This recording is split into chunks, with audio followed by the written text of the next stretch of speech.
سمعنا وأطعنا. Assalamualaikum warahmatullahi wabarakatuh. Bapak-bapak, ibu-ibu dan saudara-saudari sekalian yang dimuliakan Allah. Alhamdulillah kita sama-sama bisa berhadir di sini dalam rangka melaksanakan salah satu kewajibannya, yaitu sholat subuh, terutama bagi yang mampu berjamaah. Baik, kembali kita bacakan buku tanya jawab agama yang disusun oleh pimpinan pusat Muhammadiyah, dalam hal ini Majelis Tarjih dan Tajdid. Ada dua ini kayaknya yang pilih.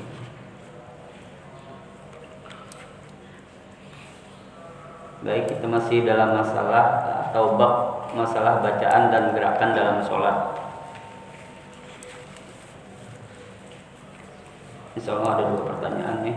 Yang pertama, mengacungkan telunjuk di kala tahiyat. Pertanyaannya sebagai berikut: bagaimana dan mulai kapan kita mengacungkan telunjuk pada waktu sholat? Benarkah jari digerakkan selama mengacung?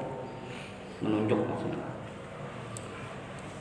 Pertanyaan dari pengurus pengajian pemuda Muhammadiyah cabang Arga Suka, Banjarnegara.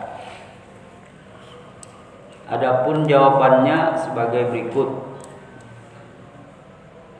Mengenai cara mengacungkan telunjuk di waktu tasyahud ialah diterangkan dalam hadis riwayat Muslim yang artinya, dan yang disebut dalam Sahih Muslim dari Ibnu Umar radhiyallahu bahwa Rasulullah Shallallahu alaihi wasallam jika duduk dalam tasyahud meletakkan tangan kirinya di atas lutut kirinya dan tangan kanannya di atas lutut kanannya, serta menggenggamkannya seperti membuat isyarat 50 dengan mengacungkan jari telunjuknya. Arti dari hadis tadi. Adapun mulainya mengacungkan telunjuk ialah sejak awal membaca tasahud itu, karena membaca tasahud adalah berdoa. Para sahabat kalau berdoa dengan menunjukkan jari telunjuk. Demikian menurut Ibnu Abi Syaibah. Dan menurut Ibnu Syaibah pula serta An-Nasai dan disahihkan oleh Al-Hakim, Nabi melihat seseorang berdoa dengan mengacungkan dua telunjuknya.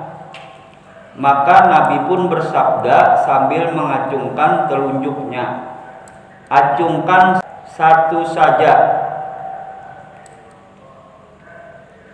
Mengenai bagaimana menggerakkan telunjuk tadi, menurut riwayat Abu Daud, An-Nasai, Ibnu Juruz, Ibnu Hujaimah dan Ibnu Hibban serta Ibnu Hibban dengan sanad yang sahih, yang artinya Nabi apabila mengangkat jari telunjuknya, menggerakkannya dan berdoa dengannya.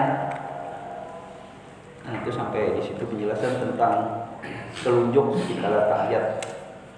Terus yang kedua nih, singkat aja sedikit aja. Pertanyaannya sebagai berikut: mengangkat tangan pada rakaat ketiga. Pertanyaannya sebagai berikut: dalam sholat kita dapati ada yang mengangkat tangannya pada waktu takbir berdiri di rakaat kedua, yakni berdiri sesudah tahiyat awal, tetapi ada pula yang tidak mengangkat tangannya. Karena dalam melakukan sholat harus berdasarkan tuntutan dalil.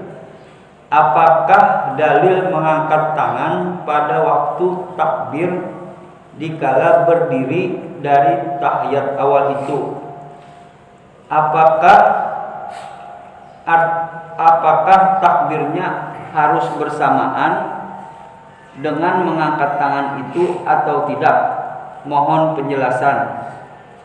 Pertanyaan dari seorang pengunjung pengajian subuh di Masjid Mujahidin Palangkaraya, Kalimantan Tengah.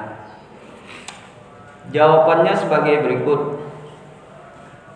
Mengangkat tangan waktu berdiri dari tahiyat awal didasarkan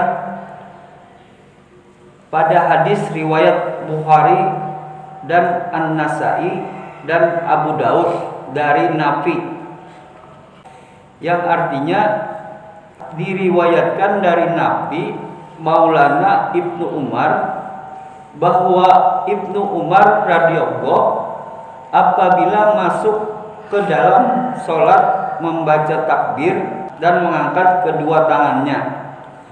Demikian juga apabila beliau ruku, beliau mengangkat kedua tangannya. Dan juga jika apabila beliau bangun dari ruku serta membaca Sami Allahu liman hamidah, beliau mengangkat kedua tangannya. Beliau pun bangun dari rakaat yang kedua ke rakaat yang ketiga mengangkat kedua tangannya. Dan beliau menyebutkan dengan demikian itu yang dikerjakan Nabi Sallallahu Alaihi Wasallam. Hadis riwayat Bukhari dan An-Nasa'i dan Abu Daud. Nah, sampai di situ penjelasan dari buku kumpulan tanya jawab ini.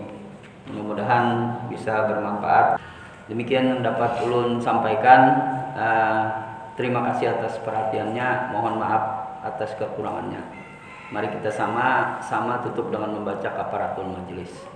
Subhanallah wa bihamdika asyhadu an la ilaha illa anta astaghfiruka wa atubu ilaik. Assalamualaikum warahmatullahi wabarakatuh.